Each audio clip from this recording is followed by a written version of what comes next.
Well, Margaret Thatcher had a famously strong character and was frequently satirized. One enduring image of the Prime Minister was created by the satirical TV program Spitting Image. Watch part 3 to find out why true romance is such a wonderful thing. Will you two stop sniggering?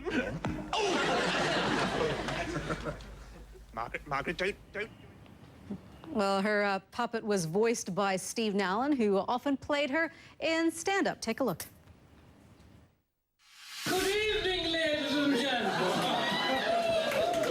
Now, I suppose you're all wondering why I sent for you. Well, I say it's absolutely marvellous to be here, and I'm really looking forward to talking down to you.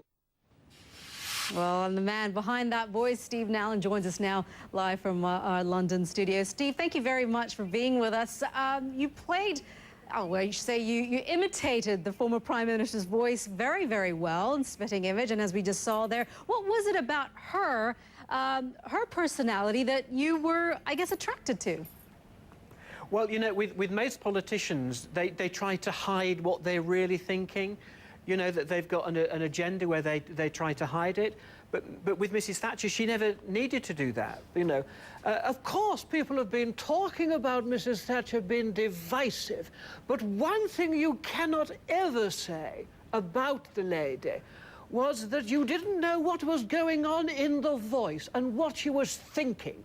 And those are great characters to play. And interestingly enough, Mrs Thatcher had different voices, didn't she, for, I guess, to show different types of emotion. Can you tell us a little bit about that? Well, you know, in the interview technique, she often used to be very slow in some ways, very, very considered, often looking to the side and then answering the question. And then, of course, she would be at the big speech in a party conference, far more statesman-like. We have achieved, we will continue to achieve, and we shall achieve. But my favourite voice was actually the one that American presidents were always shocked at when they come to the House of Commons and they see the British Prime Minister having to face, you know, 600 baying voices. And for that, she created a very shrill, very high-pitched voice, which went through the whole chamber. The right honourable gentleman doesn't understand the nature of foreign policy. Goodness me, she could be heard. What do you think, did you actually, I should say, did you ever get a chance to meet her? And did she ever tell you what she thought of your voice or impression of her? No, sadly not. I would have loved to have met her. I came with about a couple of feet of her once at a private function.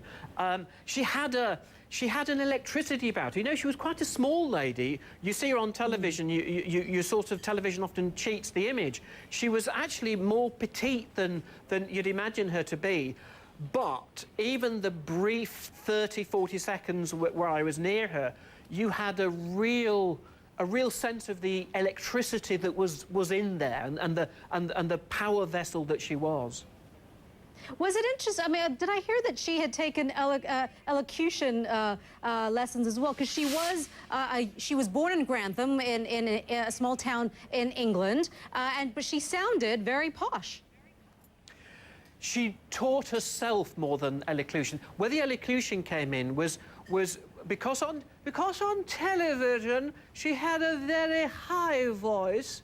She was taught to bring that lower, to lower that voice. So technically, she had a lower voice than most women would have because she taught herself to do that.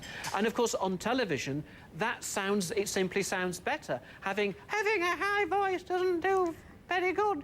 But occasionally, she would, on rare occasions, she would use Lincolnshire expressions. She came from Grantham, and she'd use sort of local expressions that nobody else would use. She famously told the leader of the opposition in Parliament that she didn't say you're frightened of an election. She said, you're frit, which is a local word that nobody had ever heard of before, that only people in Grantham would have understood, which meant that you're frightened.